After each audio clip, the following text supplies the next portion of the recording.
Assalamualaikum warahmatullahi wabarakatuh. Selamat datang kembali di channel Galeri Horor.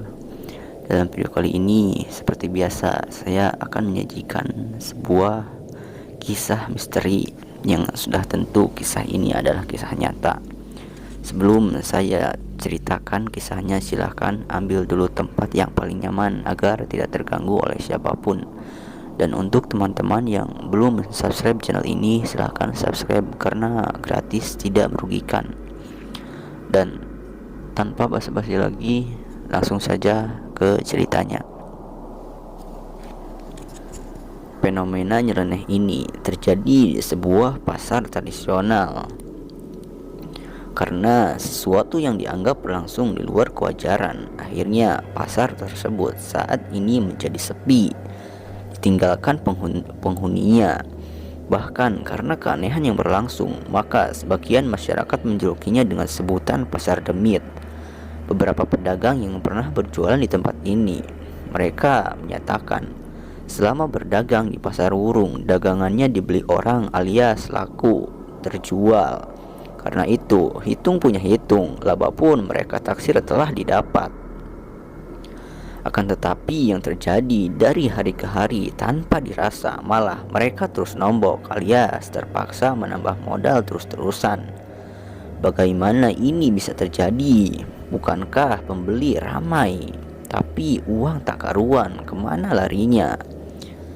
Ibu Muriah adalah salah seorang pemilik kios di pasar itu. Semula ia berjualan rantangan, yaitu makanan dan kebutuhan harian.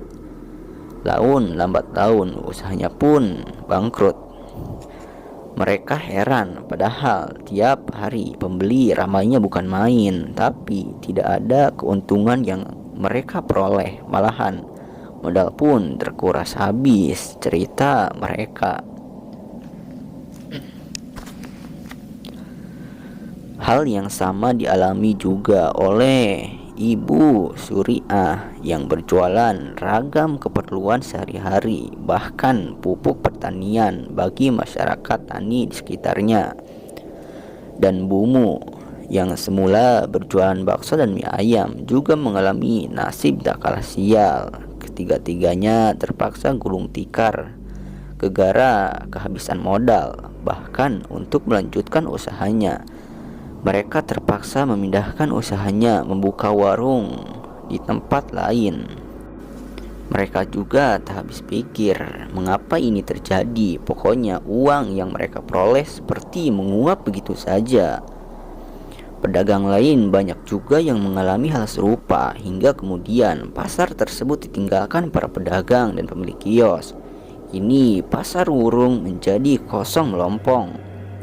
Sebenarnya maksud pemerintah setempat membangun pasar Wurung itu baik, di samping untuk memperdayakan tanah negara yang selama ini terbengkalai agar menjadi lebih produktif.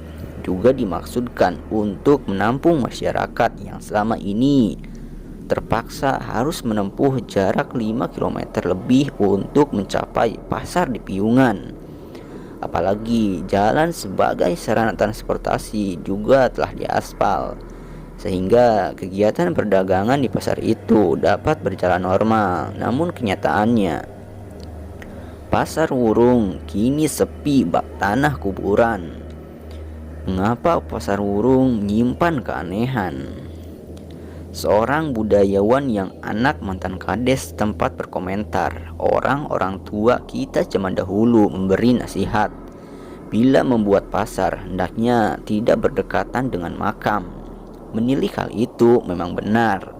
Sekitar 300 meter di sebelah selatan ada area makam penduduk yang masih berfungsi. Atau barangkali karena sekitar 2 km arah selatan sebuah puncak bukit ada sebuah makam keramat, yakni makam Kanjeng Sunan Geseng. Wilayah pasar tersebut zaman dahulu memang termasuk lingkungan padepokan ternama, persisnya ketika zaman Kanjeng Sunan Geseng masih hidup. Karena pengaruh itulah pasar Sri Mulyo tidak berfungsi.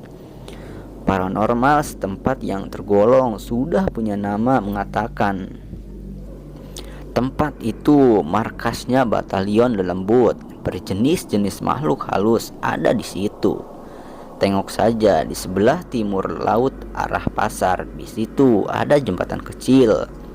Warga setempat menyebutnya sebagai Buk Munyuk atau jembatan kera. Konon pada zaman dahulu tempat itu pusat kera-kera yang tiap kali berkumpul mencari air minum dari perewangan gaib.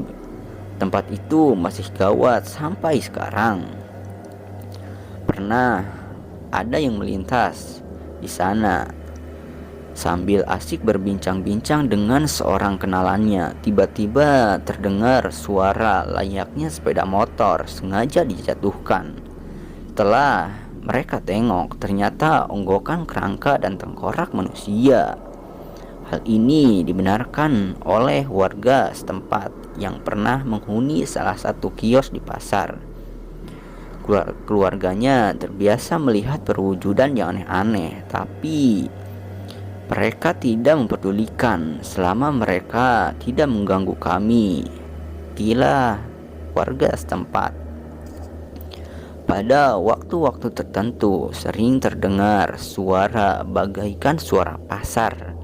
Akan tetapi bila ditengok tidak ada manusianya sama sekali.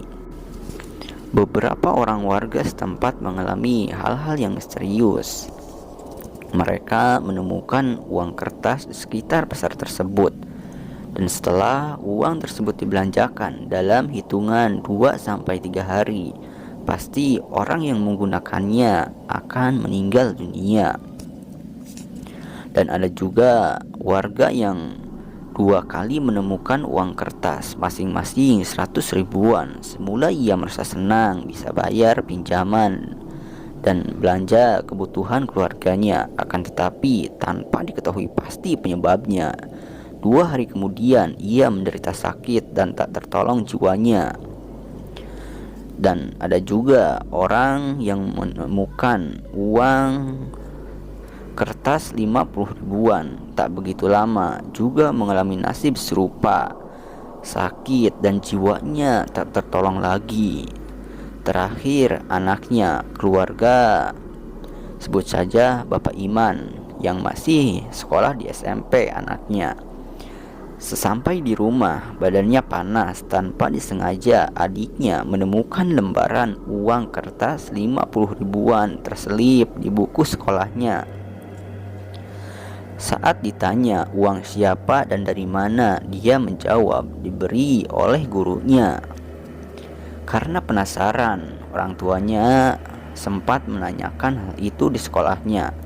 Ternyata tidak ada pemberian uang dari sekolah.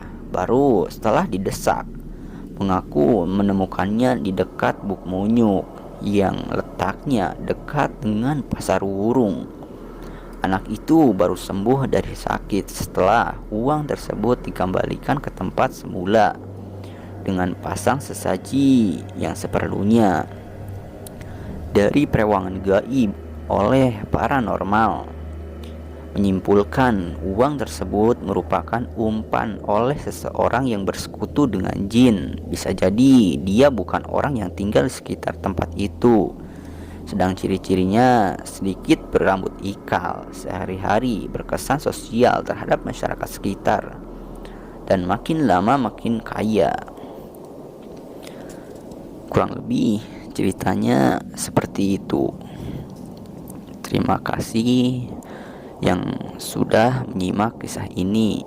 Mohon maaf sekali bila kisah ini agak pendek ya. Nanti insya Allah ada kisah yang enggak terlalu pendek-pendek.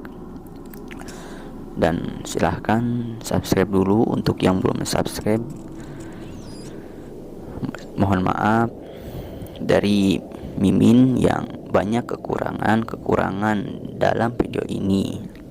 Sekian dari saya. Wassalamualaikum warahmatullahi wabarakatuh.